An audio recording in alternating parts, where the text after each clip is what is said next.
Hello बच्चों, चलिए आज हम लोग देखते हैं मेमोरी इंटरफेस ऑफ 8085। हमको मेमोरी इंटरफेस करना है 8085 के साथ, तो हमको कुछ बेसिक नॉलेज की ज़रूरत पड़ेगी। हमको पहले से पता होना चाहिए कि हमारे पास डेटा लाइन 8 डेटा लाइन है और हमारे पास 16 एड्रेस लाइन है। तो डेटा लाइन और एड्रेस लाइन से हम कैसे मेमोरी लोकेशन को कैसे आइडेंटिफाई करेंगे और कितने एड्रेस लाइन हमको यूज़ होंगे किसी पर्टिकुलर मेमोरी को एक्सेस करने के लिए, और कितने डेटा लाइन पर्टिकुलर चिप को हमको देना है, उसका कैलकुलेशन हम सीखेंगे। तो ये कैसे किया जाता है उस चीज़ को देखते हैं।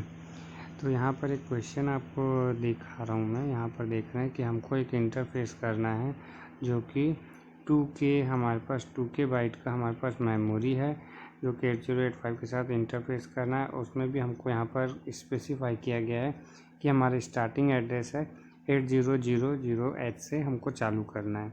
तो ये हमारे पास लॉजिक है कि हमको ये करना है।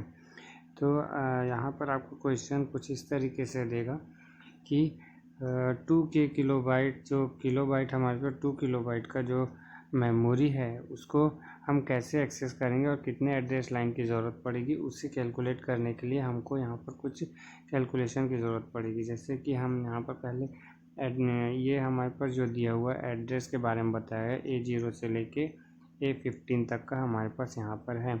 तो A0 से A15 को हम निबल में कन्वर्ट कर लेते हैं 4 निबल में।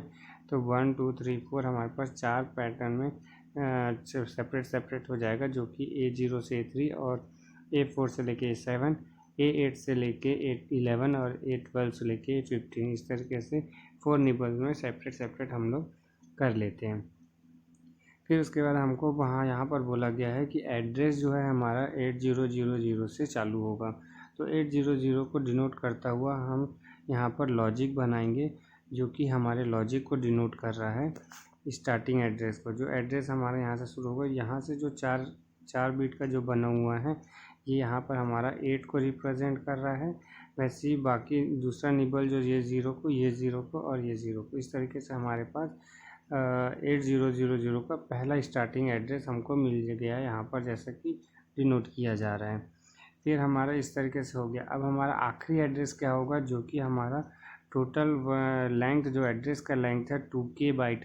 तो 2K बाइट का एड्रेस है, तो उसका लास्ट एड्रेस क्या होगा। तो इसका लास्ट एड्रेस निकालने के लिए हमको यहाँ पर कुछ कैलकुलेशन करना है, कुछ इस तरीके से ये वाला।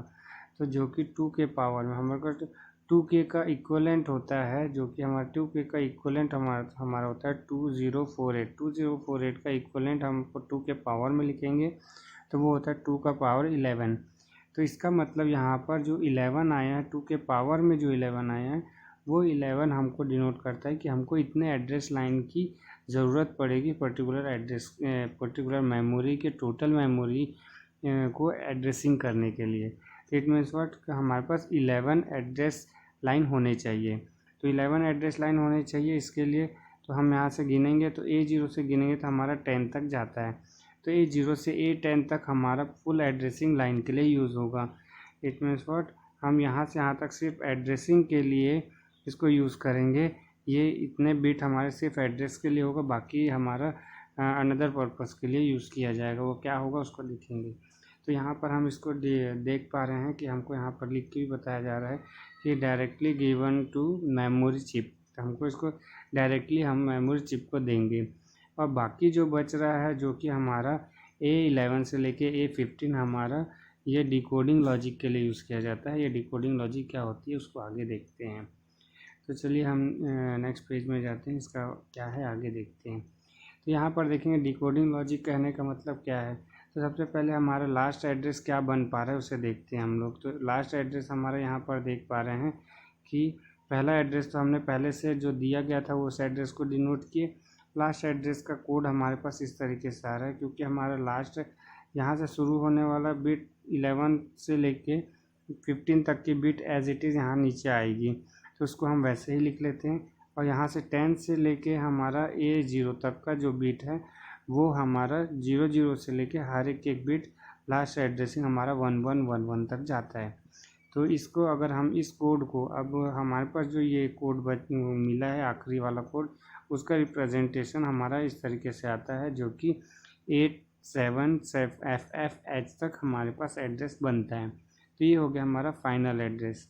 तो ये हो गया हमारा आखिरी एड्रेस को डिनोट करके। इसके अलावा हमारे पास मेमोरी लोकेशन नहीं है तो हम अनदर किसी भी मेमोरी चिप को सेलेक्ट नहीं करेंगे। तो इसके लिए हमको लॉजिक बनाने की ज़रूरत पड़ती है। इसीलिए ही हमको ये जो आखिरी बिट जो बन रहा है यूज़ बाय डिकोडर लॉजिक, तो उसी के लिए होता है कि हम वहीं तक के लॉजिक को ही यूज़ करने वाले हैं।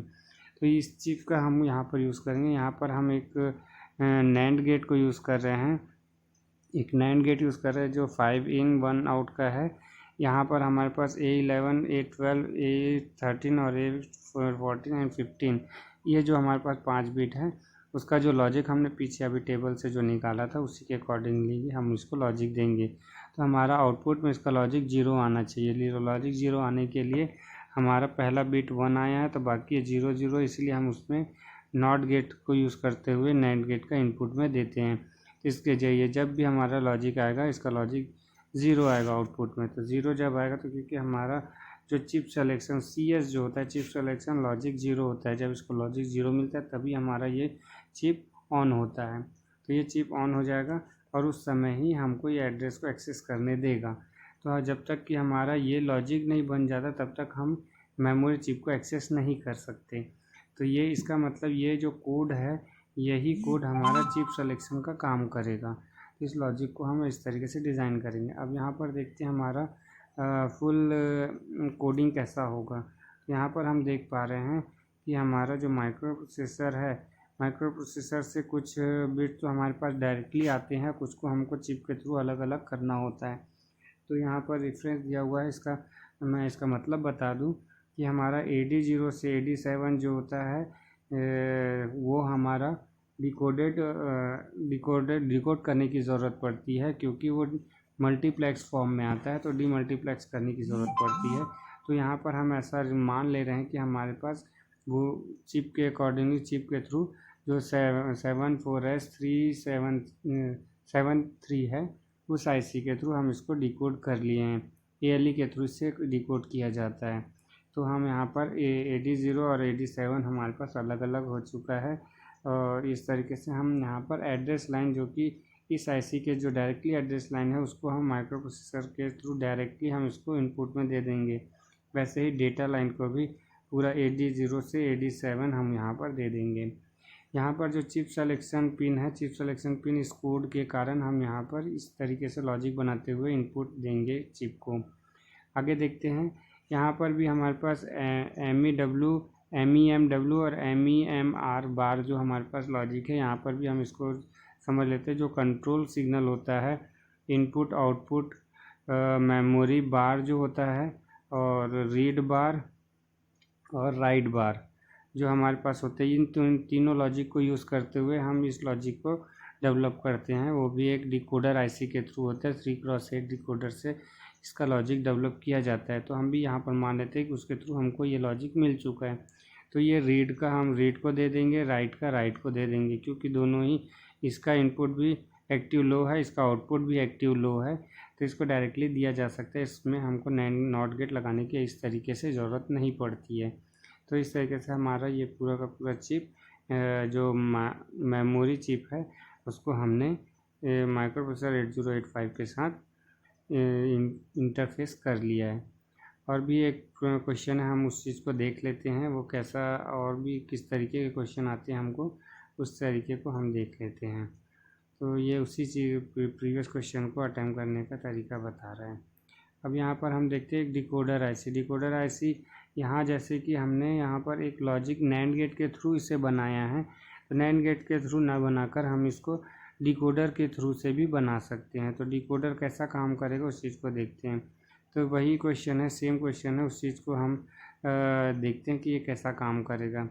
तो यहाँ पर हम ये मान ले रहे हैं कि हम इंटरफेस कर रहे हैं 2K बाइट का, और वही क्वेश्चन को हम सेम क्वेश्चन को डिकोडर के थ्रू कैसे बनाएंगे। तो डिकोडर के थ्रू हम यहाँ पर 3x8 का डिकोडर यूज़ करेंगे। यहाँ पर भी अभी वापस से हम यही समझ पा रहे हैं कि AD0 AD7 और ये सब डीमल्टीप्लेक्स्ड होने के बाद हमको मिल रहा है, और उसको डायरेक्टली हम इस तरीके से लिंक कर दे रहे हैं एड्रेस और डेटा को।